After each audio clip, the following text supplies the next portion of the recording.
On est live, là.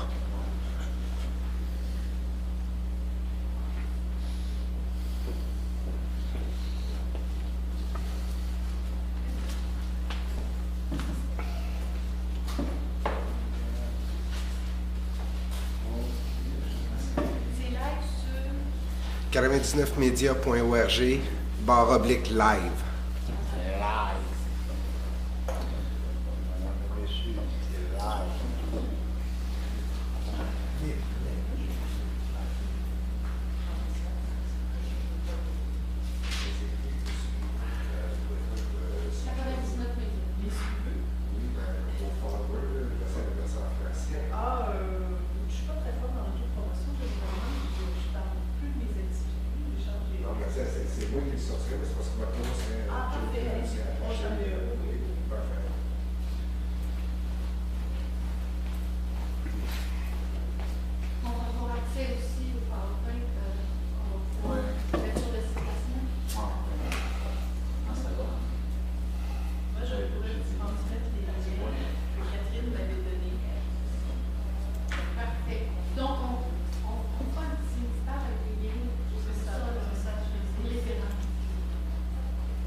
Alors, bonjour tout le monde. Merci beaucoup de venir à ce séminaire qui se veut un transfert de connaissances sur les lieux qui existent pour tous les citoyens et les citoyennes et les lieux où on peut prendre la parole, les lieux où on peut s'investir particulièrement comme citoyen. Et donc, on a deux intervenants avec nous qui ont chacun leur spécialité, mais qui vont vous aider à faire reconnaître vos droits au fond, même si ce n'est pas nécessairement leur mandat spécifique. Je pense particulièrement à M. Patnaud, qui travaille à la ville, mais qui travaille en consultation publique. Et bien sûr aussi Mme Plamondon, qui est une spécialiste des contenus numériques, dans le fond, qui est spécialiste de la prise de parole sur le web. Des usages. Peu importe les usages, voilà. Alors, je vous présente ça comme ça. Si vous permettez, avant de laisser le micro à nos intervenants, j'ai envie de situer deux choses. La première, on s'intéressera particulièrement à la démocratie locale. Évidemment, les outils dont on parle aujourd'hui, particulièrement ceux plus virtuels, peuvent être valables dans des contextes plus larges. Mais notre première préoccupation, c'est la démocratie locale. Donc, on parle de Montréal. Ensuite, les lieux, on l'entend au sens large, c'est-à-dire tous les espaces qui existent de consultation, les espaces citoyens où les gens peuvent intervenir auprès des élus dans les conseils d'arrondissement ou dans le conseil de la ville, ou encore les lieux où les citoyens peuvent prendre part à la réalisation des projets qui sont consultés, mais aussi les outils démocratiques qui ont été développés avec le temps. Pensons ici peut-être à la Charte montréalaise des droits et sa responsabilité, au recours possible auprès de l'Ombudsman pour faire valoir nos droits ou l'accès à nos services, et même, et c'est à peu près le dernier en date, ce droit d'initiative en consultation publique, un droit extrêmement intéressant où les citoyens peuvent, par voie de pétition, demander une consultation sur un grand projet, soit à la ville, soit dans leur arrondissement. Alors, c'est un peu ça qu'on entend par lieu. Évidemment, on entend aussi les lieux où on peut s'informer, échanger sur les réseaux sociaux et venir enrichir, évidemment, les premiers lieux dont on parle. Alors, c'est ce qu'on propose aujourd'hui. Alors, je cède la parole d'abord à Gilles Patnaud, comme je l'ai déjà un peu dit, coordonnateur en consultation publique, responsable aussi du chantier sur la démocratie, qui est une expérience assez unique à Montréal, où la ville et la société civile se rencontrent pour développer, penser des outils sur la démocratie. Donc, c'est un spécialiste sur les questions de démocratie locale. Merci Benoît. Je vais tenter dans un premier temps de peut-être me positionner à l'intérieur du champ de la caméra, mais aussi sans nuire à l'écran, à la projection qui sera derrière moi. Avant de débuter, quelques petites, je dirais, notions générales. La question qu'on se pose souvent, puis la question qui est tout à fait légitime, qui est derrière la participation, c'est pourquoi les citoyens participent Et les raisons sont nombreuses. Entre autres, les citoyens participent pour influencer les décideurs, pour participer à la prise de décision, prendre part au développement de leur communauté, améliorer la qualité de vie, la qualité de leur milieu de vie. Et sûrement, il y a d'autres raisons que vous avez en tête lorsque vous écoutez ces quelques exemples, quelques motifs de participation des citoyens. Ce n'est pas exclusif. Et la demande des citoyens de participer aux affaires de la ville ne date pas d'hier. On a parfois tendance à oublier ce que je dirais la perspective historique. Il y a un point marquant qui a eu lieu à Montréal, à la ville de Montréal. C'était en 1986, décembre 1986, lorsque l'administration nouvellement élue a ouvert les grandes portes de l'hôtel de ville sur la rue Notre-Dame, afin que les citoyens puissent accéder par la grande porte à l'hôtel de ville, à ce qu'on appelle toujours la maison des citoyens. Et aussi, il y a eu une période de questions au conseil municipal qui a été instituée au même moment.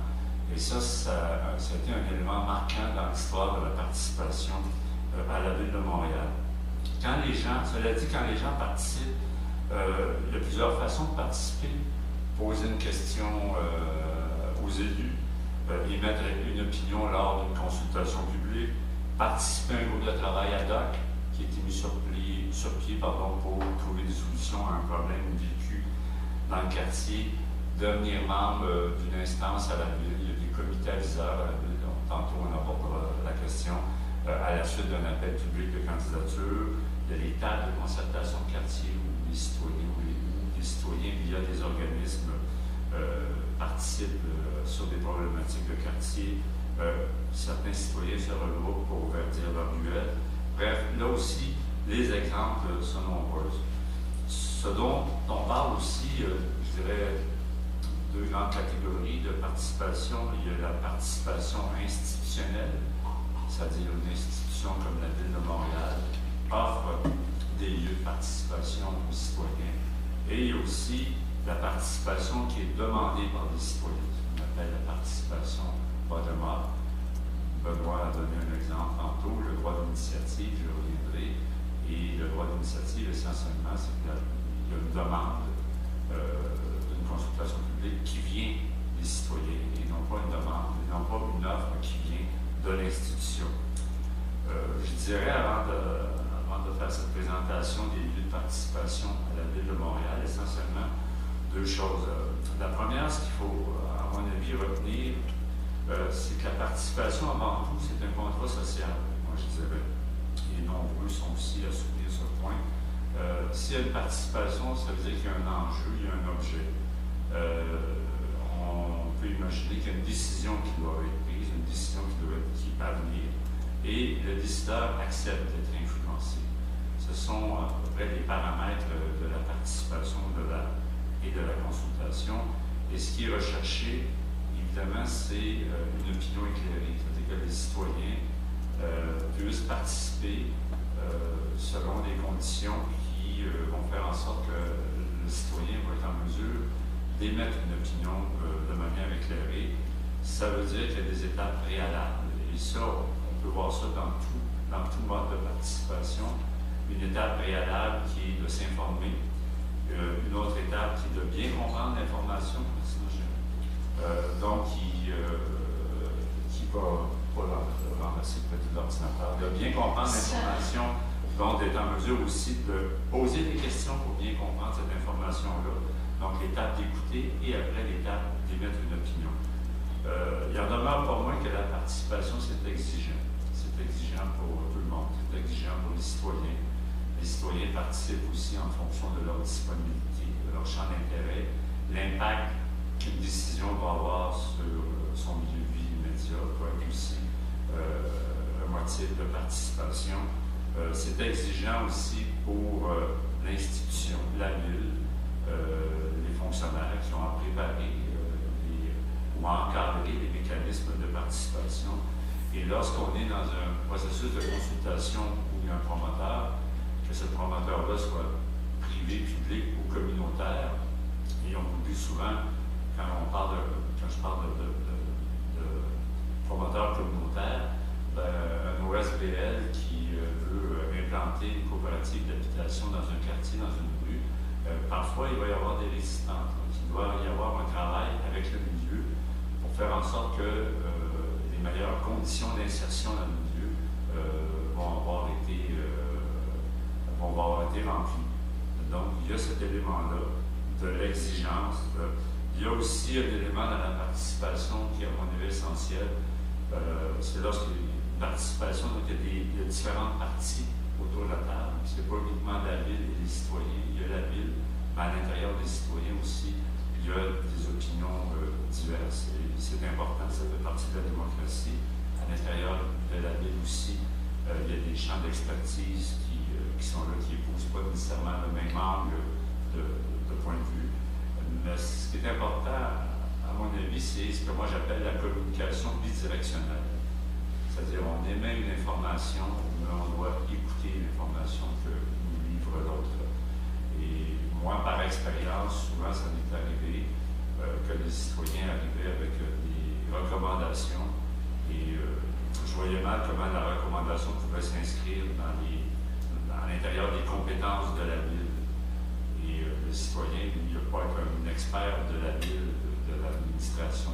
Mais par contre, lorsqu'on travaille à partir des préoccupations, c'est-à-dire d'examiner derrière la recommandation quelles sont les préoccupations des citoyens et les valeurs, fréquemment, on va arriver avec des propositions que personne n'avait vues, qu'on va trouver tout le monde ensemble, et la proposition va répondre davantage aux préoccupations des citoyens et aussi va répondre aux exigences auxquelles la ville doit aussi satisfaire. Alors ça, c'est les niveaux, mon dernier point sur ça, c'est les niveaux de participation aussi varient. Ce n'est pas le même niveau de participation. Si on lance une consultation pour un appel d'idées, ça va être différent que lorsqu'on lance une consultation où on invite les citoyens à donner une opinion, à exprimer une opinion sur un projet.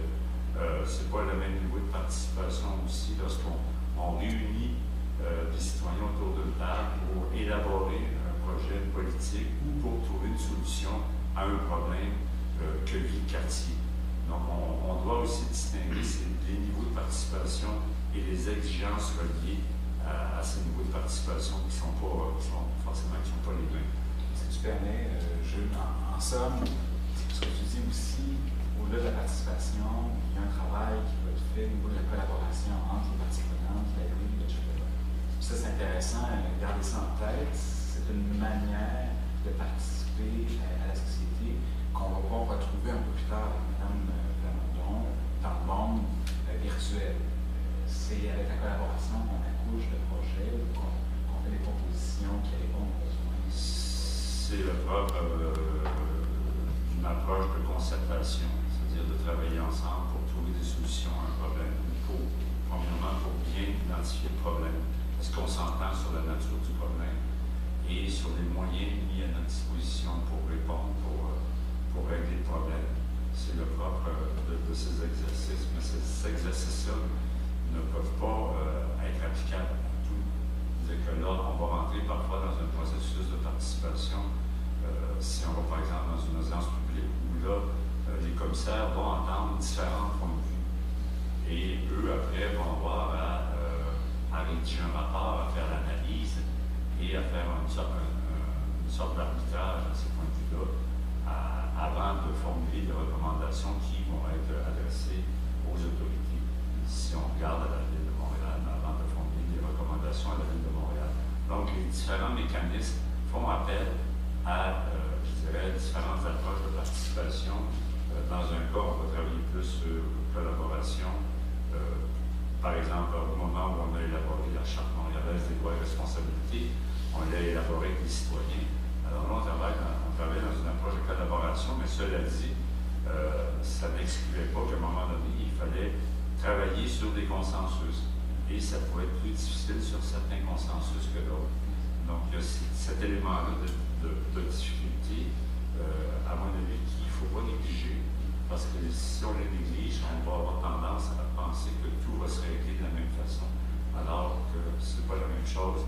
Moi, j'ai déjà travaillé sur processus de déneigement des territoires dans le plateau Mont-Royal il y a 98, ça me donne à peu près une quinzaine d'années, et avec des citoyens, des fonctionnaires et des élus.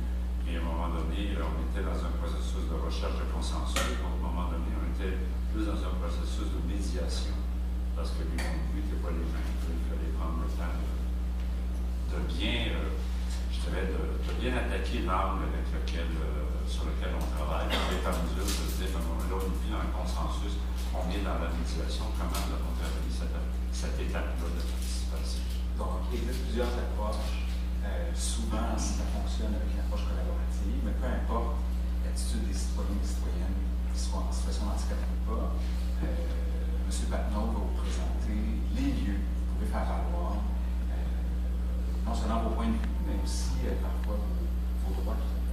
Ben, pour compléter ce que tu viens de dire, je pense qu'il est important dans tout ça, c'est toute l'étape encore d'information. Lorsqu'on reçoit une information, d'être en mesure de la comprendre, de la questionner, ça ne veut pas dire que les gens vont être en accord avec l'information, mais le fait de bien la comprendre et de la questionner va permettre aux gens de progresser dans la façon de trouver des solutions.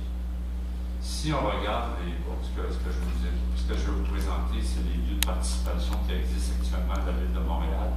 Évidemment que c'est un tableau sommaire, ça demeure un document de travail. On n'a pas un inventaire et il se fait tellement de choses que de faire un inventaire de ces lieux de participation-là serait difficile pour le moment. Si on y va par, je dirais, la ville-centre et après on regardera du côté des arrondissements, j'en ai parlé tantôt au Conseil de la Ville. La première chose qui s'est instituée en 1986, c'est la période de questions des citoyens aux assemblées du Conseil. Donc, à chaque assemblée du Conseil, en début d'assemblée, il est prévu une période de questions pour les citoyens. Il y a un mécanisme qui est prévu à cet effet au moment de s'inscrire. Il y a un tirage au sort pour les citoyens qui vont avoir à adresser leurs questions. C'est un mécanisme qui est bien encadré et qui permet, je dirais, à chacun de pouvoir poser ses questions. Évidemment qu'on est dans une approche de tirage au sort pour permettre à tout le monde, c'est une période d'inscription, et si la personne est moins disponible pour arriver au début de la période d'inscription, elle va se retrouver à la fin. Alors que le tirage au sort permet une forme d'équité. Il faut dire que parfois, on fait des demandes d'accommodement pour personnes en situation de handicap, par exemple, qui puissent questionner un peu plus tôt à cause des réalités de transport adaptées, etc. Il y a aussi les commissions permanentes du Conseil de la Ville. Les premières ont pris forme à la Ville de Montréal en 1987. Actuellement, il y en a 9. Ce sont des instances de consultation composées exclusivement d'élus. Pourquoi ces instances? C'est favoriser la participation au débat d'intérêt public pour les citoyens et aussi, comme je l'ai mentionné tantôt, c'est éclairer la prise de décision des membres du Conseil. Des exemples de consultations qui ont été réalisées récemment, depuis la vente d'aliments sur le domaine public, on en a entendu parler dans les journaux à la fin de la semaine dernière. Montréal physiquement active, il y a eu dans le passé la sécurité dans les pistes cyclables et à venir la traversée de la rue 10 avril qui va avoir la première séance.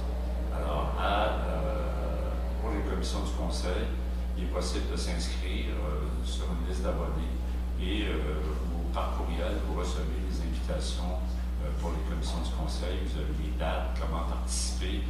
Les commissions du Conseil aussi ont produit une brochure que je n'ai pas sous la main, mais que j'en ai apporté des copies sur le rôle de ces commissions-là et comment y participer. Une instance, je dirais, qui est majeure à Montréal, créée en 2002 avec l'arrivée de la nouvelle ville, c'est l'Office de consultation publique de Montréal. L'ancêtre de l'Office de consultation publique, ça a été le Bureau de consultation de Montréal, qui a existé de 1989 à 1994. L'Office est un organisme exclusivement dédié à la consultation publique, qui est créé en vertu de la charte de la Ville de Montréal. Le président, c'est une présidente présidente, Mme Louise Roy, et les commissaires sont nommés par le conseil de ville. Les commissaires, ce sont des commissaires ad hoc, donc ils ne sont pas des employés permanents de l'Office, et ce ne sont ni des élus, ni des fonctionnaires.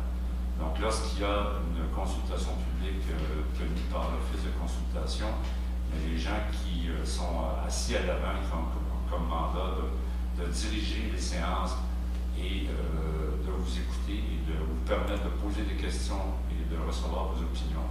Ce sont des gens qui proviennent de la société civile. Les mandats de l'Office proviennent du comité exécutif de la Ville de Montréal et du conseil municipal. Sa mission, notamment, évidemment, c'est de tenir des consultations publiques, notamment la révision du plan d'urbanisme, tous les projets, pas tout, mais un bon nombre de projets en urbanisme ou en aménagement urbain, et tout projet politique ou autre à la demande du Conseil de la Ville ou du comité exécutif. Et quand on parle d'aménagement, d'ailleurs, ça concerne beaucoup la résidence résidentielle, puisque ça fait que lors de ces consultations-là qu'on met en valeur les besoins pour que le territoire ou les édifices soient accessibles. Donc, investissons les offices de consultation. Et tout projet politique ou autre, l'exemple que j'ai en tête, c'est la Charte montréalaise des droits et responsabilités. C'est l'Office qui est mandaté pour faire la consultation en 2004 lors de l'élaboration de cette charte et en 2010 lorsqu'il y a eu une révision de la Charte montréalaise.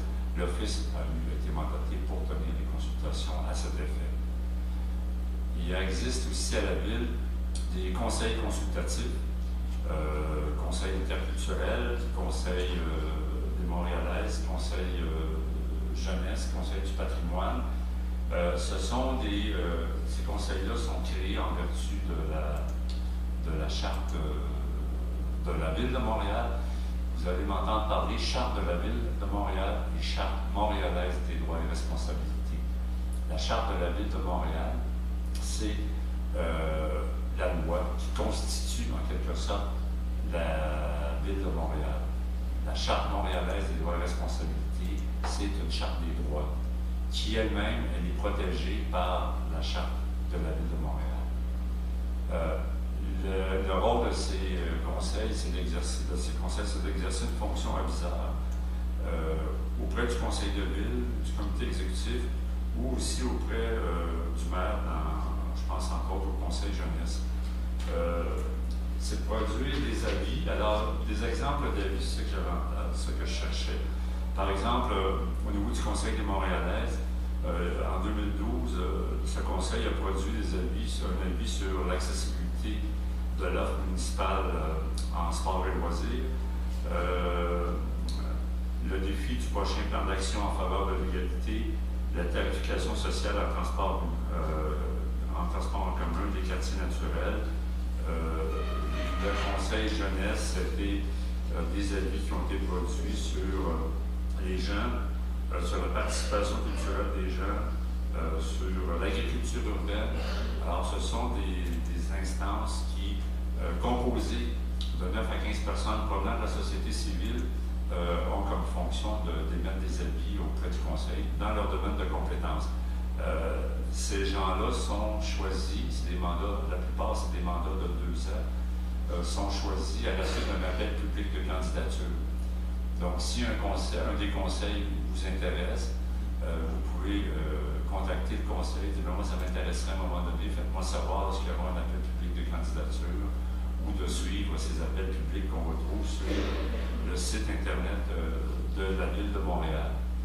Si vous permettez, oui, vas-y. Un représentant, peut-être talent parler au conseil jeunesse, il y a un représentant des personnes en situation de handicap.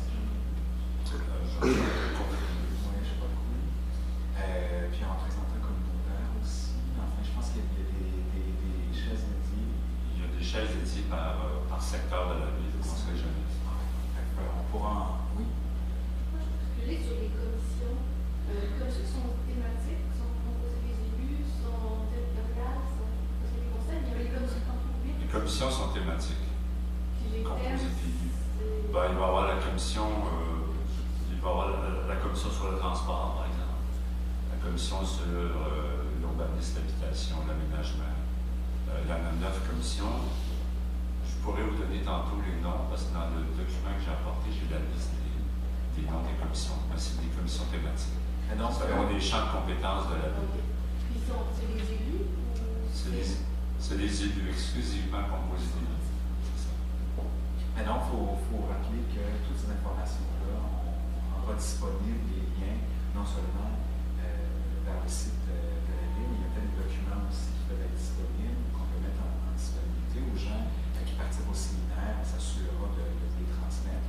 Puis, nous, par les réseaux sociaux, dans le cadre de la semaine citoyenneté handicap, sur les portails, on ajoutera toutes ces informations-là. Vous pourrez vous inscrire à ce séminaire. Oui, puis les gens pourront aussi, pour de toutes sortes d'informations, communiquer avec moi, soit par courriel ou par téléphone. Donc, tu laisses ton numéro de téléphone en public, là, comme ça. Non, c'est pas tout le monde qui le fait. Ça reste des citoyens. Alors sur le chantier sur la démocratie, qui est une expérience unique dans les annales de la démocratie municipale, à tout le moins dans les annales de Montréal. Le chantier sur la démocratie, c'est un groupe de travail qui est sous la responsabilité du maire. Ce n'est pas une instance formelle au sein de la ville, par exemple, comme les conseils dont on a vu tantôt. Il est composé majoritairement de citoyennes et citoyens, plus ou moins 15. Il y a un noyau de 3-4 fonctionnaires qui aussi siègent au sein du chantier. Ça a été créé à la suite du sommet de Montréal. Et sa mission principale, ce n'est pas un rôle de donner des avis, mais plutôt un rôle de développer des outils pour favoriser, encourager, faciliter la participation publique. Et parmi ses principales réalisations, il y a la Charte montréalaise des droits et responsabilités. Il y a un chapitre, entre autres, dans la Charte qui est le droit, qui est la vie démocratique, la politique de consultation et de participation publique de la ville de Montréal. Donc, c'était des documents qui ont été élaborés par le chantier, donc par la société civile et la ville de Montréal. Il y a eu deux guides pratiques sur la participation publique. Un à l'intention des citoyens, par exemple, des citoyens qui souhaitent participer à la consultation publique. Il y a un projet qui va se développer tout près d'eux, ils sont inquiets, ils veulent poser des questions, ils veulent donner une opinion. Mais ce guide va donner des conseils, évidemment, ce n'est pas un livre de recettes, sur comment participer, comment poser des questions encore pour avoir des réponses un peu plus précises. C'est le projet du livre de recettes. Oui, mais c'est spécifique. La recette, dans le livre de recettes, on doit suivre la recette. Là, c'est Non, bien sûr. On peut prendre des libertés, c'est toujours ça, il me semble, des recettes en anglais. Oui. Pour suivre le prix du maire de Montréal en démocratie, qui est tout nouveau, qui est la 2e édition cette année, à la demande justement du chantier sur la démocratie, des citoyens qui siègent au sein de ce chantier. L'enjeu de ce prix, c'est de reconnaître les efforts d'un organisme, d'un ensemble d'individus ou d'un individu, les efforts, les réalisations, les efforts qui ont été déployés pour encourager la participation, pour encourager la démocratie à Montréal. L'an passé, à la première édition, il y a eu 2 lauréats ex aequo, le Centre d'éducation et d'action des femmes de Montréal, dans le Centre-Sud, un organisme qui intervient depuis plus de 20 ans, je dirais même plus, mais je n'ai pas la période exacte, sur la question des femmes, la question de la citoyenneté chez les femmes, la question de la démocratie, de la prise de parole, de l'engagement des femmes. Et l'autre, c'était le groupe en agriculture urbaine. Je vais faire le lien avec le droit d'initiative. Le groupe en agriculture urbaine, ce sont des individus, des organismes qui ont initié, en vertu du droit d'initiative, une pétition pour demander la tenue d'une consultation publique sur l'état de l'agriculture urbaine à Montréal. Le droit d'initiative permet à des citoyens, selon les conditions qui sont prescrites dans un règlement, seulement par pétition, non seulement de demander, mais d'obtenir une consultation publique de la ville. Et dans le cadre d'une consultation publique ville, le nombre de signatures requis est de 15 000. Et le groupe a pu obtenir 29 000 signatures dans le cadre de cette consultation-là, pour demander la tenue de la consultation publique sur le droit d'initiative. On peut parler de momentum quand même. Oui, et aussi que ça veut dire aussi, c'est que la pétition a permis aussi de créer des réseaux. La pétition a permis aussi d'intéresser les citoyens. Moi, ce qu'on me dit, des gens qui ont fait circuler la pétition, ce qu'ils me disaient, c'est que premièrement, ils ont découvert, ils ne savaient pas à quel point que l'agriculture urbaine, quelle que soit la forme, se pratiquait à Montréal. Et il pouvait être aussi, quand un citoyen était approché pour signer la pétition, mais le citoyen, avec enthousiasme, indiquait « Oui, moi j'ai déjà fait un jardin, j'ai déjà fait ci, j'ai déjà fait ça. » Et il y avait un échange, une discussion qui s'amorçait entre les auteurs de la pétition et les citoyens. Donc, ça avait une portée très populaire, la question de l'agriculture urbaine. Et le droit d'initiative a été créé en vertu de la Charte montréalaise des droits et responsabilités. C'était un engagement de la Ville de Montréal, d'instaurer par règlement municipal un droit d'initiative en matière de consultation publique pour les citoyens et les citoyennes. Le dernier point sur le chantier, c'est un site internet, Montréal, je ferai ma ville ici. L'idée de ce site, c'est de faire connaître les initiatives citoyennes qui sont réalisées dans les arrondissements. Souvent, ce sont des initiatives qui sont communiquées par les citoyens eux-mêmes et on les inscrit sur le site internet pour les faire connaître. Toutes les expériences, par contre, au chapitre de l'environnement, des ruelles vertes, c'est des initiatives qui ont été amorcées par des citoyens. On demande la collaboration de la ville et les gens, à juste titre, sont fiers de ces réalisations.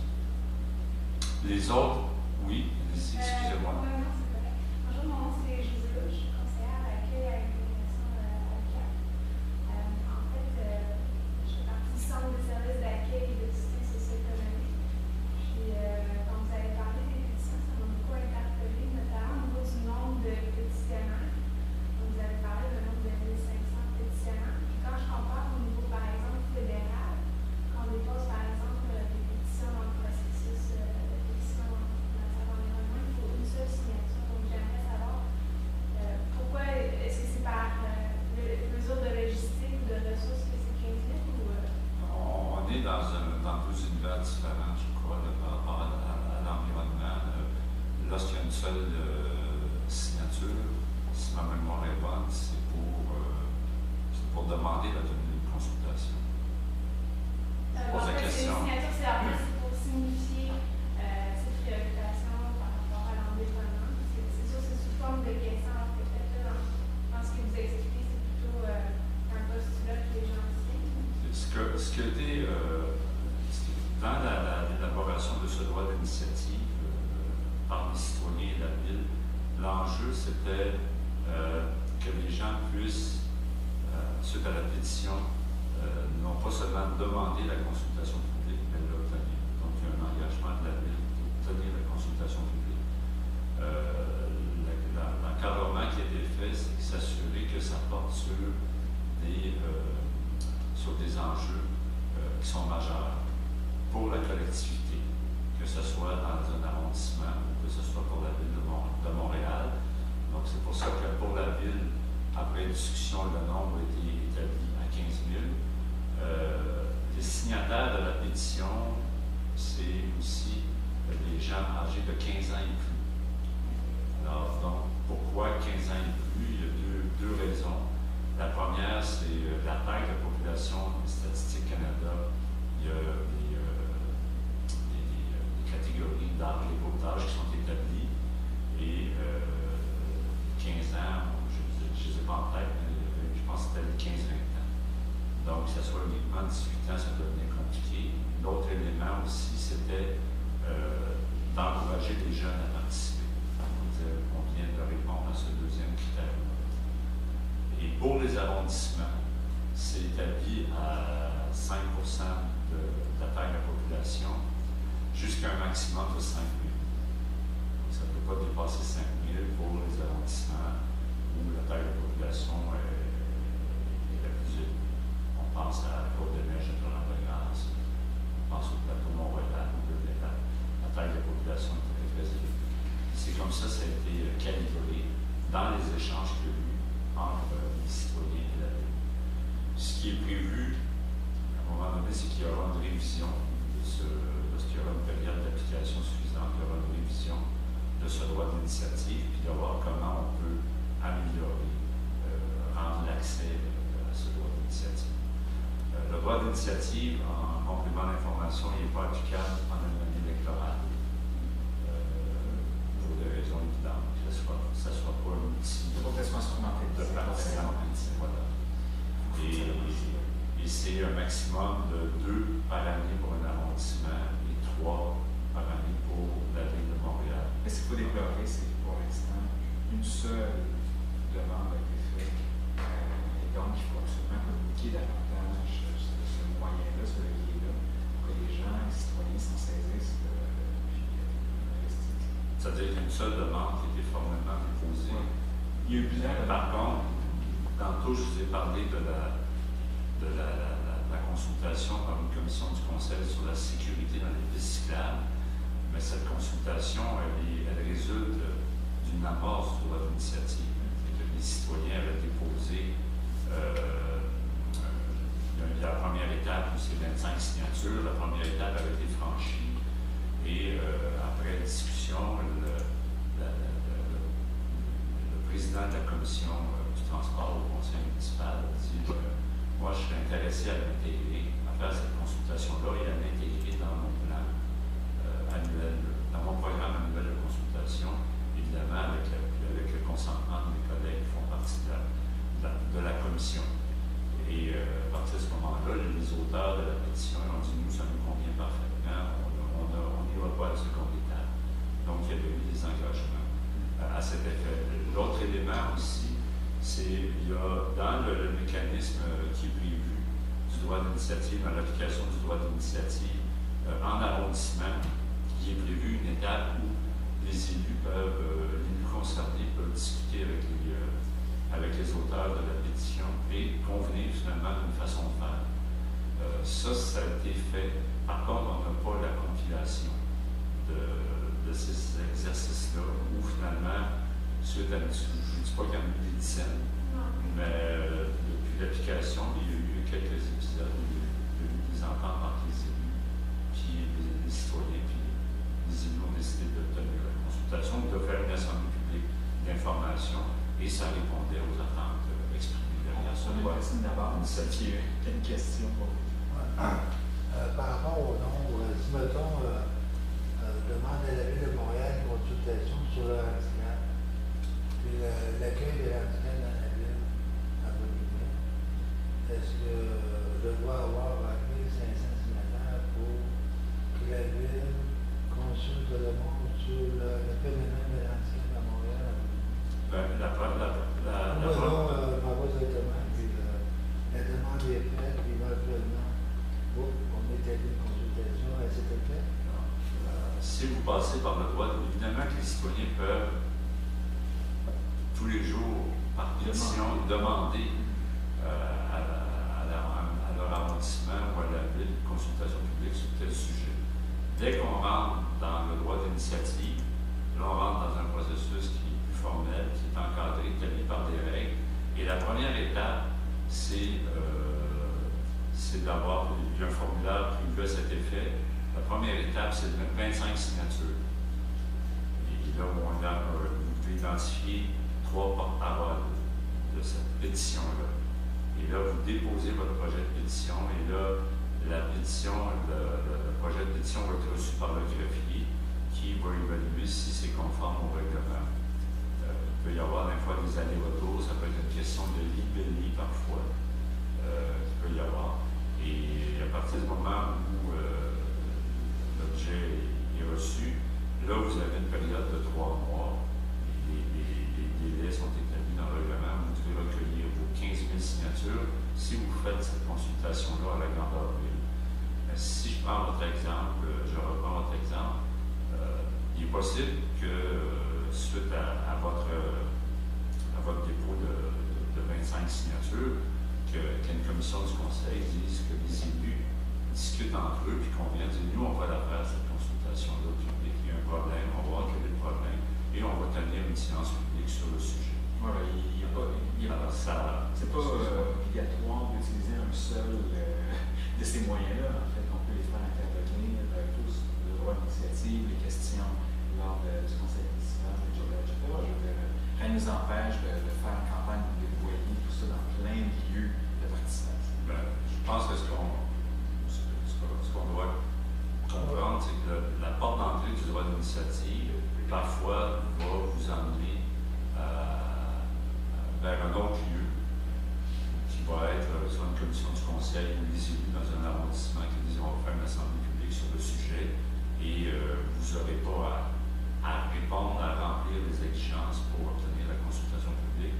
Par discussion, par échange, ça va avoir pris une autre porte. Parce que c'est pour savoir un peu où est-ce que la ville est rendue dans sa réflexion, et aussi dans sa pratique par rapport aux handicaps et à la citoyenneté. Je pense que pas de temps en temps, ça peut faire du bien à la ville de réfléchir selon les questions. Il faut Parce que dire là, actuellement, les grosses questions de Montréal, ça regarde ce qu'on entend à Charbonneau, par exemple.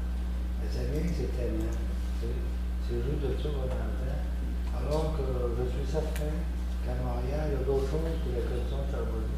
Il y a des affaires de fond qui se font, qui peuvent être faites, notamment au niveau de la citoyenneté. Est-ce que, où il me semble qu'il y a des améliorations à avoir dans certains sites de la ville, ou dans certains lieux où les personnes peuvent amorcer et exercer une parole sociale. Vous savez, ça peut être intéressant, parce que dans d'autres villes, ils font, comme je dis.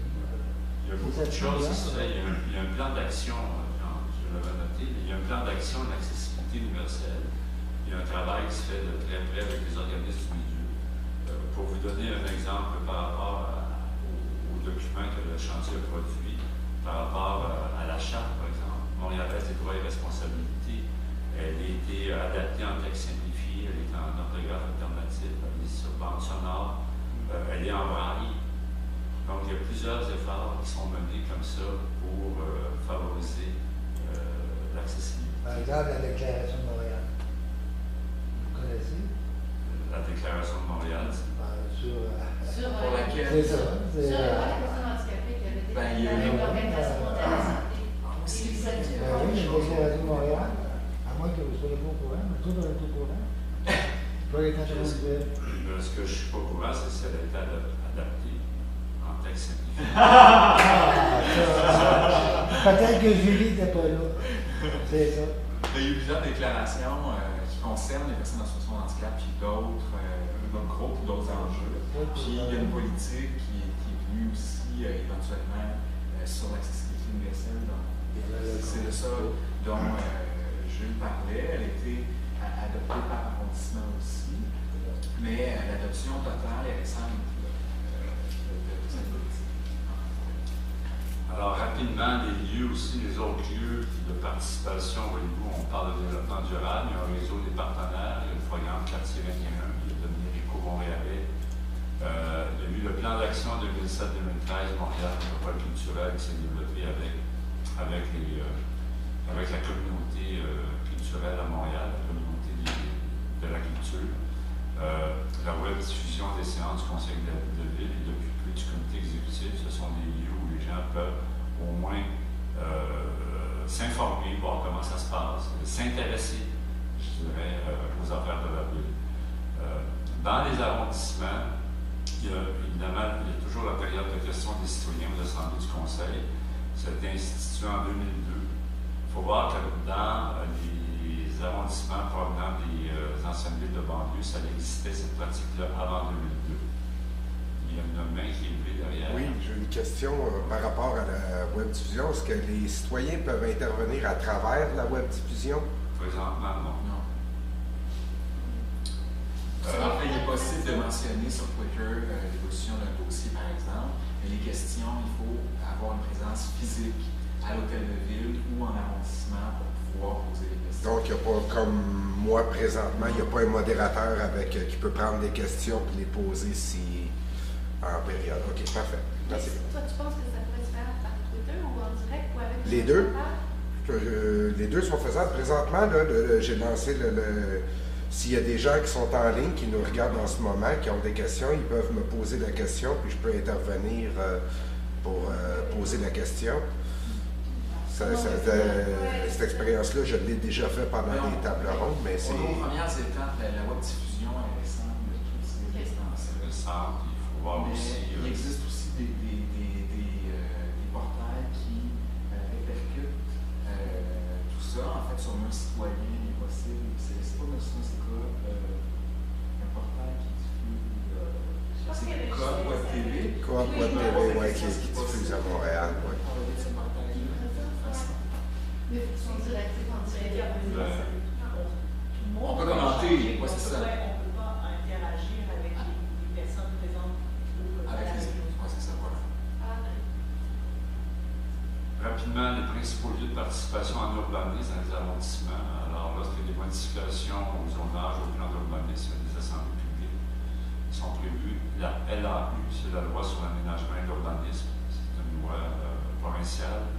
Donc, il y a des obligations des municipalités, des arrondissements, d'obtenir des assemblées de consultation sur les questions d'urbanisme.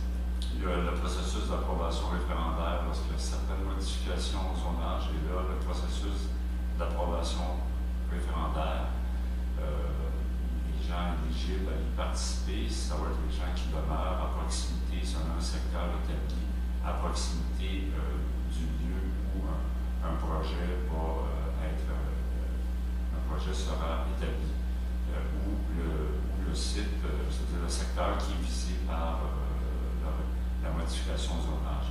Il y a des comités consultatifs d'urbanisme composés d'élus de citoyens. C'est un rôle avisable sur les questions d'urbanisme, sur les projets qu'il peut y avoir dans les quartiers, les projets de construction, des projets de modification aussi au bâtiment. Et il y a des appels publics de candidature pour les citoyens qui sont intéressés à participer à ces comités. La composition du comité est établie par un règlement, et ce règlement-là est voté par chacun des arrondissements. Donc, les critères peuvent varier d'un arrondissement à l'autre. Les autres lieux de participation, toujours selon les arrondissements, souvent il va y avoir des comités de travail ad hoc. Il y a un problème de sécurité, il y a un problème de circulation qui est porté à l'attention des élus de l'arrondissement. Et selon la nature du problème, c'est fréquent qu'il va se mettre ça en place, un comité avec des citoyens, des fonctionnaires, des élus, pour tenter de trouver des solutions aux problèmes rencontrés par les citoyens. Selon les arrondissements, il va y avoir des commissions, des comités qui vont être composés d'élus. Dans certains cas, d'élus de citoyens. Les pétitions qui existent toujours, c'est pas uniquement le droit d'initiative. Il y a un programme de revitalisation urbaine intégrée dans certains quartiers où la participation des citoyens est essentielle. J'ai parlé des ruelles vertes, des ruelles blanches, on en a entendu parler cet hiver, ça commence à s'amorcer. C'est toujours avec la participation, l'implication des citoyens. Dans certains arrondissements, on va faire ça samedi ou mardi citoyen, mais c'est un moment dans la semaine ou aux 2 semaines, la fréquence est établie. Ce n'est pas dans tous les arrondissements où les élus sont là pour rencontrer les citoyens. Pas besoin de prendre de rendez-vous. Les gens se présentent, il y a des échanges entre les citoyens et les élus. Les tables de quartier, les lieux de concertation, ce sont des tables de quartier qui sont financées par Centraide, l'Agence de la santé, l'Agence régionale de la santé et des services sociaux et la Ville de Montréal. Ce sont des lieux où on va se pencher sur des problématiques de quartier. On va retrouver des citoyens, des élus. La composition va varier des organismes du milieu. Le town hall meeting, qui est une formule empruntée, ça c'est aussi des assemblées où un maire d'un arrondissement, ça se fait entre autres dans Verdun, un maire d'un arrondissement va convoquer, inviter les citoyens et le maire est là, il va répondre aux questions qui arrivent sur place. Il n'y a pas d'ordre du jour pour établir rien, c'est un accès libre aux élus en posant des questions ou en soulevant des points qui sont des préoccupations pour les citoyens. Et on a parlé beaucoup des sites Internet aussi qu'il peut y avoir. Quelques mots sur la Charte montréalaise des droits et responsabilités, oui. Par rapport aux thématiques, c'est pas nécessairement dans le mandat de la ville, mais est-ce que les enjeux. Par rapport à... C'est pas nécessairement dans le mandat de la ville, mais est-ce que les enjeux sont traités comme pauvreté, exclusion, qualité de vie, conditions de vie, bon, santé, peut-être pas, là. Mais est-ce que ça fait partie des trucs de la Constitution des citoyens qui seraient amenés itinérants, par exemple? Qui sont. C'est pas nécessairement dans le mandat de la ville, mais est-ce que ça peut être traité ou est-ce qu'il y a des tâches spécifiques? C'est dans les cas des tables de quartier où c'est aussi les tables de concertation où c'est aussi financé tripartite. Moi, je pense que ce sont les problématiques que les citoyens vivent, les citoyens rencontrent, qui sont majeures, qui sont étudiées, qui sont examinées. C'est un problème d'itinérance, c'est un problème de pauvreté. C'est-à-dire que si on parle des tables de quartier, si on parle des élus dans les quartiers, il n'y aura pas de commission, mais l'arrondissement peut décider de créer. Même si c'est pas directement dans le mandat de la ville comme enjeu, ils peuvent apporter plusieurs s'ils ont un problème relié, s'ils se vit un problème qui est problématique, un problème qui a un impact important sur les citoyens, ils peuvent se pencher sur le problème. Il n'y a pas, c'est pas à un moment donné des champs de compétences où on ne touche pas à ça. Il y a un impact dans le quartier, il y a un impact sur la qualité du milieu de vie, un impact sur la sécurité. L'idée, c'est de réunir ensemble les partenaires et les citoyens et d'examiner la nature des problèmes et de voir comment on peut apporter des solutions aux problèmes qui sont rencontrés, aux problèmes qui sont vécus par les citoyens. Donc, on peut comprendre que la Ville, en termes de participation institutionnelle, a une série d'enjeux qui sont en mandat de la Ville, comme par exemple les transports. Beaucoup de choses liées à l'urbanisme et des mécanismes permanents de consultation à peu près. Mais que même pour les choses qui ne seraient pas comme telles dans le mandat de la Ville, de par l'initiative des citoyens, les problématiques-là peuvent être apportées soit aux arrondissements, soit à la Ville, comme l'itinérance, comme l'exclusion, comme la prostitution. On comprend. Vous savez, s'il y avait une demande des citoyens pour que la Ville se penche, je vais faire une caricature sur le budget du gouvernement du Québec. Ça ne relève pas des compétences de la Ville. C'est clair. Les problématiques qui touchent les citoyens, l'itinérance en fait partie. Et la Ville, elle est présente sur les questions d'itinérance, sur les questions de pauvreté aussi.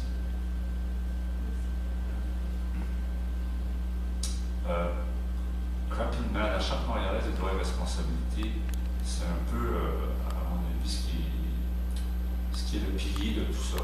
C'est une charte j'ai parlé du sommet de Montréal. C'est une première en Amérique du Nord, c'est très novateur. C'est des compétences, c'est des droits de compétences municipales. C'est une charte qui a été conçue par et pour les citoyens et elle a une reconnaissance sur la scène internationale. Que ce soit l'UNESCO, CGLU ou autre. Pourquoi c'est reconnu? C'est justement la reconnaissance de droits qui sont des compétences municipales, le fait que ça soit élaboré par des citoyens pour des citoyens. Déjà, dans le mécanisme de confection de cette charte-là, c'est considéré comme très novateur. Et l'autre élément aussi, c'est son mécanisme d'application. C'est l'Ombudsman de Montréal qui a le mandat, en vertu de la charte, de recevoir des plaintes des citoyens qui considèrent qu'ils sont victimes d'une atteinte à leurs droits en vertu de la charte montréalaise. Évidemment que la charte montréalaise, le recours à l'Ombudsman, c'est un dernier recours. Le principe, le fondement de cette charte-là, c'est que les citoyens et la Ville sont des partenaires dans l'exercice des responsabilités qui sont reliées à la charte, mais aussi des partenaires dans la reconnaissance et l'application de la charte. Et cette notion-là de citoyen partenaire, on vient changer à un moment donné la donne. Alors, on n'est plus dans une approche de citoyen client, de citoyen usager, mais de citoyens qui participent aux affaires de la Ville. Certains vont dire que derrière cette charte-là, il y a toute la notion de citoyenneté urbaine, qui est tout à fait une notion qui est tout à fait nouvelle par rapport à la Ville. Et il y a des engagements de la Ville à l'égard de la participation et aussi à l'égard de l'accessibilité universelle. Je suis lié en parlant de l'Ombudsman de Montréal. C'est une instance impartiale, indépendante, c'est un dernier recours. L'Ombudsman de Montréal est nommé par le conseil municipal de Mirabel au conseil municipal et c'est elle qui va intervenir sur, comme je mentionnais tantôt, sur l'application de la Charte montréalaise des droits et responsabilités. Et ça aussi, c'est un volet qui est souligné sur la scène internationale, le côté novateur. C'est lorsqu'il y a un différend entre un citoyen et la ville, on va privilégier une approche de médiation pour régler le différend et non pas une approche de judicialisation. Et ça, c'est un fondement de la Charte, qui fait que la Charte, mais son application aussi, un citoyen a un problème dans l'application de la Charte, mais le recours à l'Ombudsman est simple, ne coûte rien, l'intervention va se faire rapidement et il y a une efficacité dans ces interventions. La plus grande participation, je termine sur ça, c'est le rendez-vous électoral du 3 novembre prochain. Il y a différentes mesures pour encourager et faciliter l'exercice du droit de vote. Je vais vous inviter sur ça à consulter le site montréal.qc.ca/élection où il y a des informations qui vont arriver là, bientôt, puis tout au long de l'année, sur ce rendez-vous électoral. Je vous remercie. À la fin, il y a les principaux sites Internet dont Comme ça s'est fait aux élections par exemple, parce qu'il y a du monde qui ne savent pas lire ou qui ont de la misère à lire, puis il va donner les candidats, alors qu'il arrive, c'est un peu facile. Si vous prévoyez mettre des images. non, je vous réponds, je ne suis pas le président des élections à Montréal, donc je ne peux pas vous répondre à cette question. Oui, tout à fait. Puis en même temps, je sais. Suivre l'exemple de Québec. Je sais qu'en même temps qu'il y a beaucoup il y a une étroite collaboration entre les groupes du milieu de l'accessibilité universelle et le bureau À laquelle on va répondre aux élections provinciales. Ça ne nous empêche pas d'évoluer. Pardon? Ça ne nous empêche pas d'évoluer. Ah non, c'est ça. Mais tous les commentaires puis ceux de Mouvement Personne de la Barre, n'hésitez pas à les envoyer. C'est ce qu'on fait, monsieur. C'est ce qu'on fait. Cette présentation-là, donc on rappelle toutes ces informations-là, ces lieux-là qui sont à votre disposition. On va en faire la promotion par nos canaux. Puis n'hésitez pas à prendre la parole là-dedans, parce que prendre la parole, c'est un peu le pouvoir des fois. Justement, comme on dit, prendre la parole. Non, t'as pas l'idée? Ben, un peu de pouvoir, je ne parle pas de prendre le pouvoir. On a la misère avec ce concept-là. Partager. Partageons le pouvoir, tiens, c'est une bonne idée. Peut-être, si tu permets, peut-être qu'on pourrait changer de place.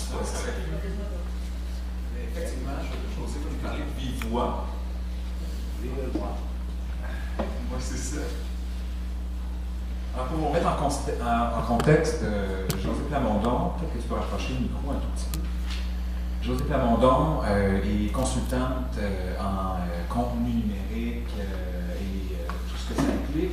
Évidemment, c'est une personne habilitée aussi à nous parler des données ouvertes. Les données ouvertes, c'est de l'information qui peut nous être utile pour mieux comprendre dans les programmes, par exemple, les actions des élus. Et donc, on peut se retourner de bord avec ces données ainsi recueillies et aller dans les différentes instances de la ville ou ailleurs pour prendre la parole. Je dis ça comme idée de départ. Mais